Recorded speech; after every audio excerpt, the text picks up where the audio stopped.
ओम शांति। आज है 12 जून 2025। बाबा कहते, मीठे बच्चे, तुम्हें अभी ज्ञान की दृष्टि मिली है, इसलिए तुम्हारा भटकना बंद हुआ।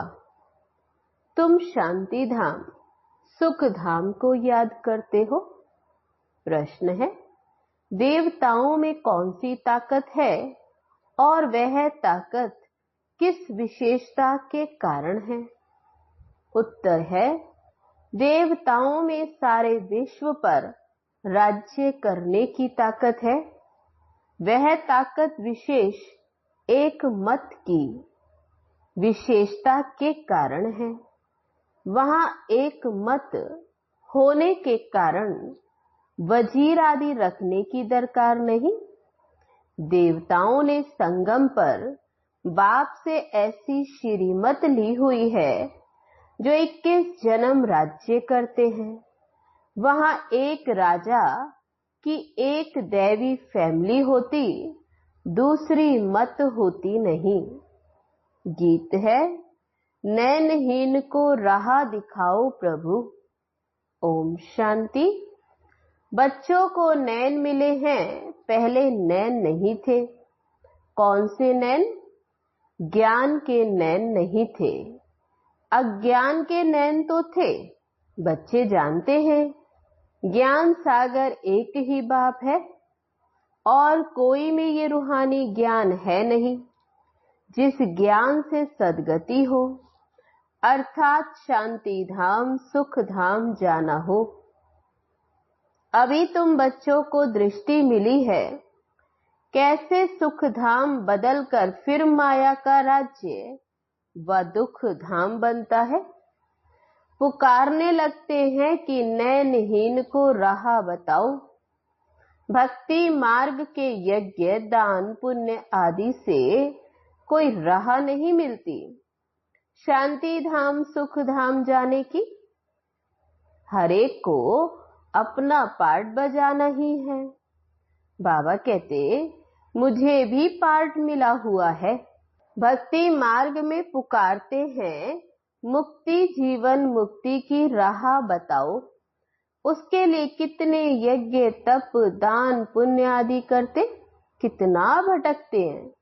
शांति धाम सुख धाम में भटकना होता ही नहीं, ये भी तुम जानते हो। वो तो सिर्फ शास्त्रों की पढ़ाई और जिस्मानी पढ़ाई को ही जानते, इस रूहानी बाप को तो बिल्कुल जानते ही नहीं। रूहानी बाप ज्ञान तब आकर देते जबकि सर्व की सदगति होती है। पुरानी दुनिया बदलनी होती है। मनुष्य से देवता बनते हैं, फिर सारी सृष्टि पर एक ही राज्य होता, देवी देवताओं का, जिसको ही स्वर्ग कहते हैं। ये भी भारतवासी जानते हैं। आदि सनातन देवी देवता धर्म भारत में ही था। उस समय कोई और धर्म ही नहीं था।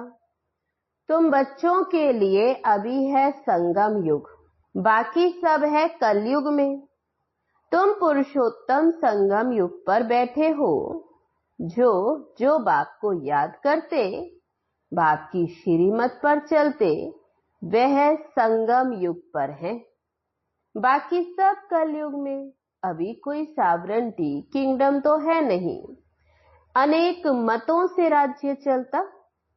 सतयुग में तो एक महाराजा की ही मत चलती है। वजीर नहीं होते, इतनी ताकत रहती है। फिर जब पतित बनते तो वजीर आदि रखते, क्योंकि वह ताकत नहीं रहती।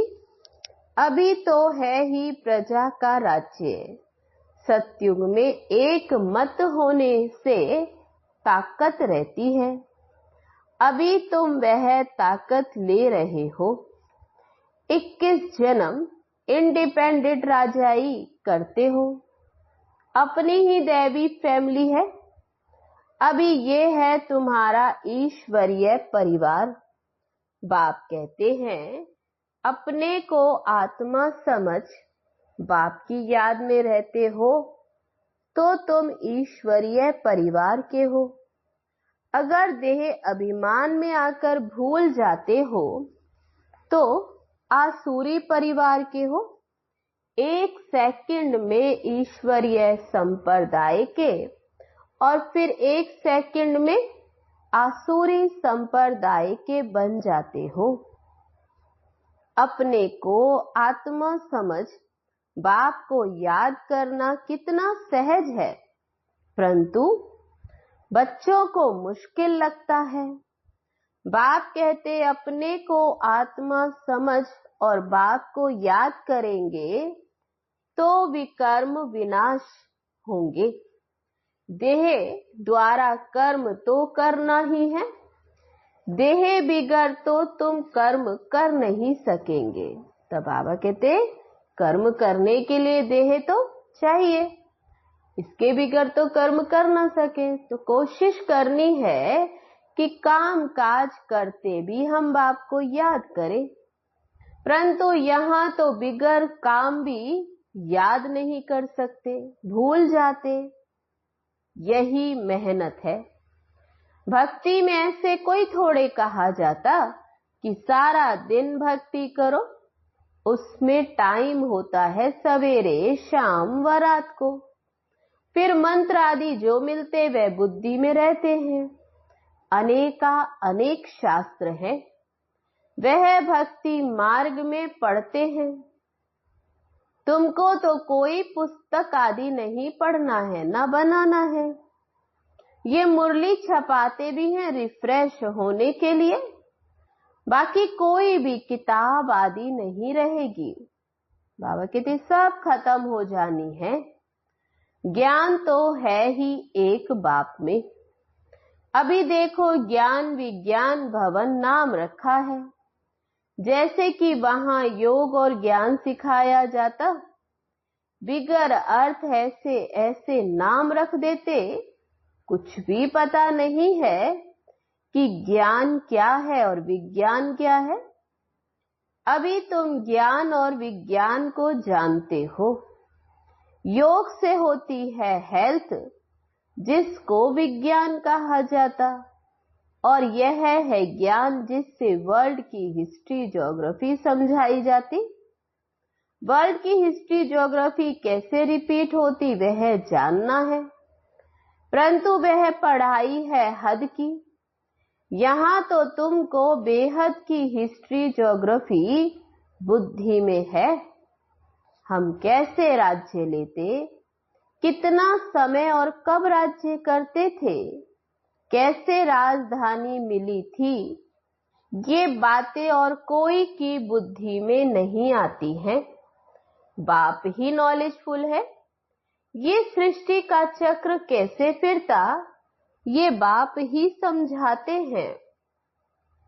तो बाबा कहते ये चक्र कैसे फिरता ये भी बाप ही समझाते। ये बना बनाया ड्रामा ना जानने के कारण फिर मनुष्य कह देते फलाना निर्वाण गया या ज्योति ज्योत समाया। तुम जानते हो सभी मनुष्य मात्र इस सृष्टि चक्र में आते हैं, इससे कोई एक भी छूट नहीं सकता। तो बाबा कहते सबको ही इस सृष्टि चक्र पर पार्ट बजाने आना ही है ये चक्र में। तो बाबा समझाते मनुष्य की आत्मा तो एक शरीर छोड़ फिर दूसरा लेती, कितना बड़ा ड्रामा है।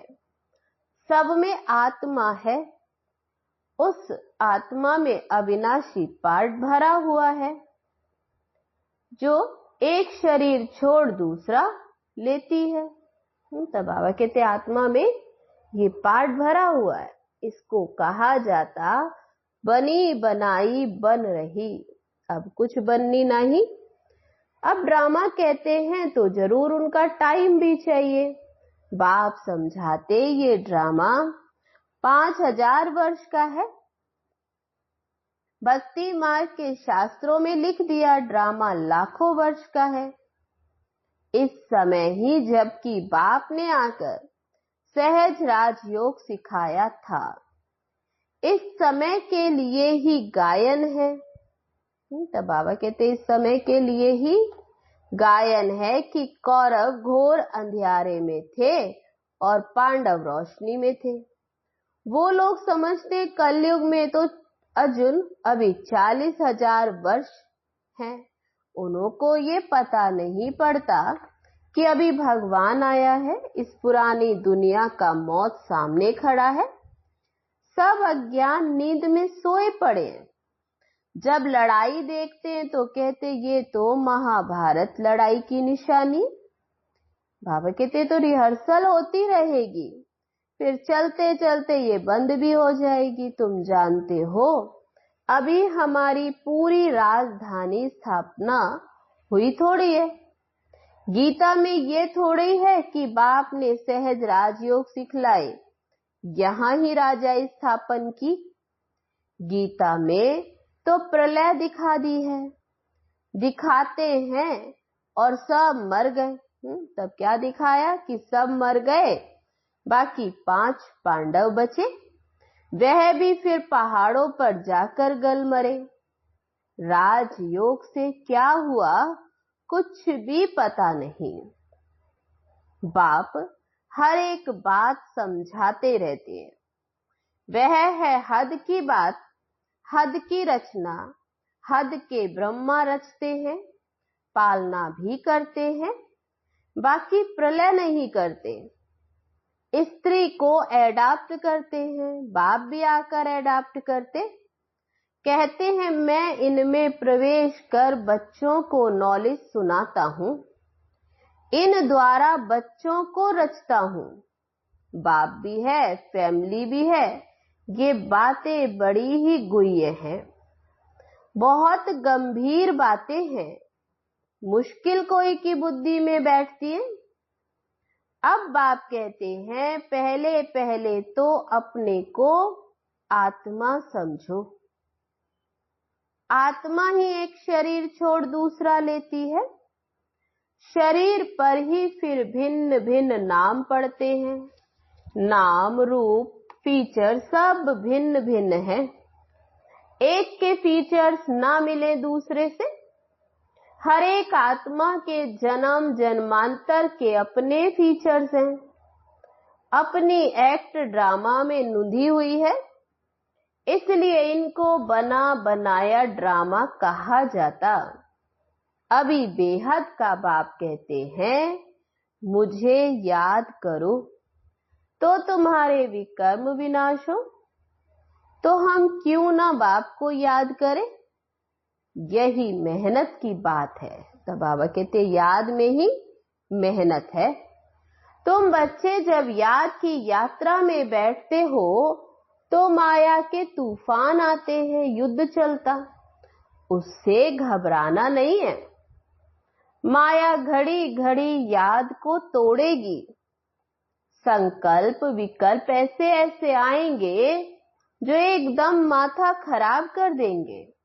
बाबा कहते तुम मेहनत करो। बाप ने समझाया है इन लक्ष्मी नारायण की कर्मेंद्रियां वश कैसे हुई।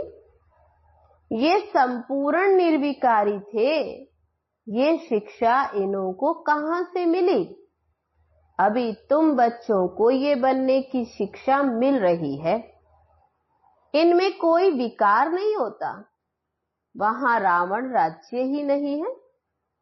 पीछे रावण राज्य होता। रावण क्या चीज है ये कोई भी नहीं जानते। ड्रामा अनुसार यह भी नूंद है। ड्रामा के आदि मध्य अंत को नहीं जानते, इसलिए ही नेति नेति करते आए। अभी तुम स्वर्गवासी बनने के लिए पुरुषार्थ कर रहे हो। बाबा कहते ये लक्ष्मी नारायण स्वर्ग के मालिक है ना, इन्हों के आगे माथा टेकने वाले तमो प्रधान कनिष्ठ पुरुष हैं। बाप कहते पहले पहले तो एक बात पक्की कर लो, अपने को आत्मा समझ बाप को याद करो। इसमें ही मेहनत है। जैसे 8 घंटे सरकारी नौकरी होती है ना, अभी तुम बेहद की सरकार के मददगार हो। तो बाबा कहते वह तो सरकारी नौकरी फिर भी हद की, अभी तुम बेहद की सरकार यानी शिव बाबा के मददगार। तुमको कम से कम 8 घंटा पुरुषार्थ कर याद में रहना है। ये अवस्था तुम्हारी ऐसी पक्की हो जाएगी जो कोई की फिर याद भी नहीं आएगी। बाप की याद में ही शरीर छोड़ेंगे, फिर वही विजय माला के दाने बनेंगे। एक राजा की प्रजा कितनी ढेर होती है, यहां भी प्रजा बनती। तुम विजय माला के दाने पूजने लायक बनेंगे। 16,108 की माला भी होती है, एक बड़े बॉक्स में पड़ी रहती। 8 की माला है, 108 की भी है, अंत में फिर 16,108 की भी बनती है। तुम बच्चों ने ही बाप से राजयोग सीख सारे विश्व को स्वर्ग बनाया है, इसलिए तुमको पूजा जाता है। तुम ही पूज्य थे फिर पुजारी बने हो। ये दादा कहते हमने खुद माला फेरी है। लक्ष्मी नारायण के मंदिर में यूं तो रुद्रमाला होनी चाहिए। तुम पहले रुद्रमाला फिर रुंडमाला बनते हो। पहले नंबर में है रुद्रमाला जिसमें शिव भी है। रुंडमाला में शिव कहां से आए? तब वह तो विष्णु की माला जो सत्युग में आने वाली बाबा कहते उन आत्माओं की माला है, तो उसमें शिव कहां से आए? इन बातों को भी तुम कोई समझते थोड़ी है। बाबा कहते इन बातों को भी और कोई समझते थोड़े। अभी तुम कहते हो हम शिव बाबा के गले का हार बन जाते। ब्राह्मणों की माला नहीं बन सकती, ब्राह्मणों की माला होती नहीं। तुम जितना याद में रहते हो फिर वहां भी नजदीक में ही जाकर राज्य करेंगे। ये पढ़ाई और कोई जगह मिल न सके। तब बाबा कहते ये पढ़ाई अभी बाप ही पढ़ाते और कोई नहीं पढ़ा सकते। तुम जानते हो अभी हम इस पुराने शरीर को छोड़ स्वर्गवासी बनेंगे। सारा भारत स्वर्गवासी बनेगा। इन पर्टिकुलर भारत ही स्वर्ग था। 5,000 वर्ष की बात है, लाखों वर्ष की बात तो हो नहीं सकती। देवताओं को ही 5,000 वर्ष हुए हैं। स्वर्ग को मनुष्य भूल गए हैं तो ऐसे ही कह देते, बाकी है कुछ नहीं।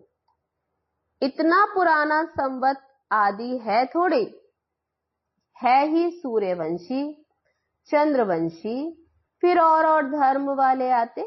पुरानी चीजें काम क्या आएंगी, कितना खरीद करते। पुरानी चीज की बहुत वैल्यू करते।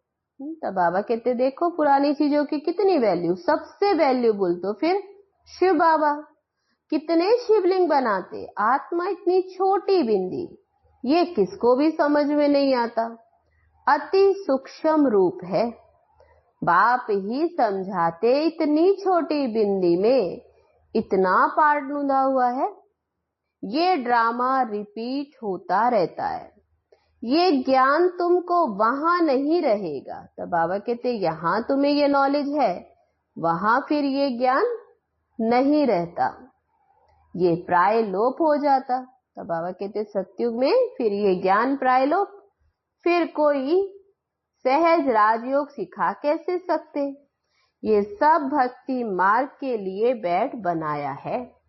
अभी बच्चे जानते हैं बाप द्वारा ब्राह्मण, देवता, क्षत्रिय 3 धर्म स्थापन हो रहे हैं भविष्य नई दुनिया के लिए। ये पढ़ाई जो तुम पढ़ते हो वह है इस जन्म के लिए। इनकी प्रारब्ध तुमको नई दुनिया में मिलनी है। ये पढ़ाई होती है संगम युग पर। ये है पुरुषोत्तम संगम युग। मनुष्य से देवता बनते तो जरूर संगम पर बने होंगे। बाबा बच्चों को ये सब राज समझाते हैं। यह भी बाबा जानते हैं तुम सारा दिन इस याद में रह नहीं सकेंगे, इम्पॉसिबल है। इसलिए चार्ट रखो, देखो हम कहां तक याद में रह सकते हैं। देह का अभिमान होगा तो याद कैसे कर सकेंगे। पापों का बोझा सिर पर बहुत है, इसलिए बाबा कहते हैं याद में रहो। त्रिमूर्ति का चित्र पॉकेट में डाल दो, परंतु तुम घड़ी घड़ी फिर भूल जाते हो। बाबा तो युक्ति बताते हैं कि याद के लिए चित्र पॉकेट में डाल लो, लेकिन बाबा कहते फिर भूल जाते। अलफ को याद करने से बे आदि सब याद आ जाता। शिव बाबा याद तो वर्षा भी याद। बाबा कहते बैज तो सदा ये लगा रहे। लिटरेचर भी हो, कोई भी अच्छा आदमी हो तो उनको देना चाहिए। अच्छा आदमी कभी मुफ्त में लेंगे नहीं। बोले इसका क्या पैसा है, बोलो ये गरीबों को तो मुफ्त में दिया जाता, बाकी जो जितना दे। रॉयल्टी होनी चाहिए। तुम्हारी रस्म रिवाज दुनिया से बिल्कुल न्यारी होनी चाहिए। रॉयल आदमी आप ही कुछ ना कुछ दे देंगे, ये तो हम सबको देते हैं कल्याण के लिए।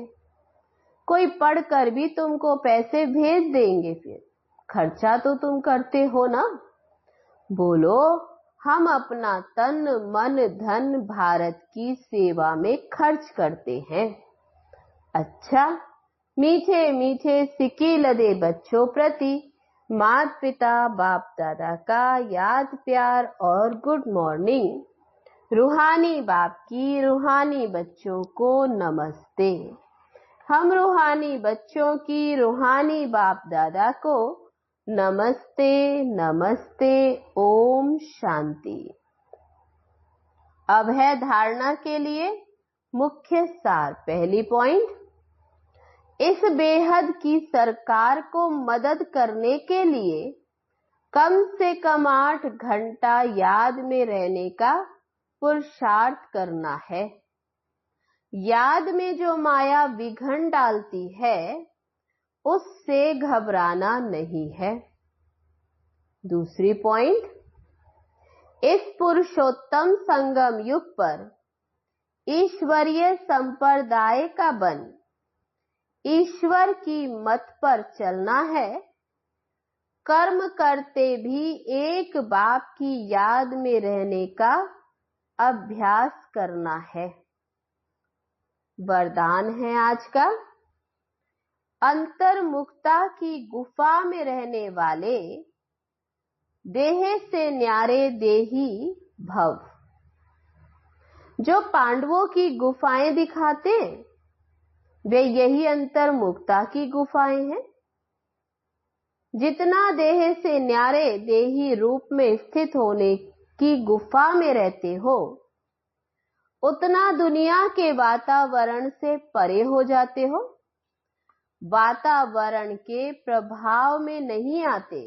जैसे गुफा के अंदर रहने से बाहर के वातावरण से परे हो जाते, ऐसे ही अंतर्मुखता की गुफा भी सबसे न्यारा और बाप का प्यारा बना देती है। और जो बाप का प्यारा है वह स्वतः सबसे न्यारा हो जाता है। स्लोगन है आज का, साधना बीज है और साधन उसका विस्तार है। विस्तार में साधना को छिपा नहीं देना। अब है आज के लिए अव्यक्त इशारा। आत्मिक स्थिति में रहने का अभ्यास करो, अंतर्मुखी बनो। अंतर्मुखता की निशानी, सदा सागर के तले में खोए हुए गंभीर मूर्त। चेहरे द्वारा आत्मिक स्थिति के चिन्ह दिखाई देंगे। एक और मनन चिंतन करने वाला चेहरा और फिर रमणीक अर्थात मुस्कुराता हुआ चेहरा।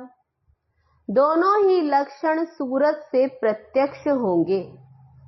अंतर्मुखी सदा हर्षित मुख दिखाई देंगे। क्योंकि माया का सामना करना समाप्त हो जाएगा। अच्छा, ओम शांति।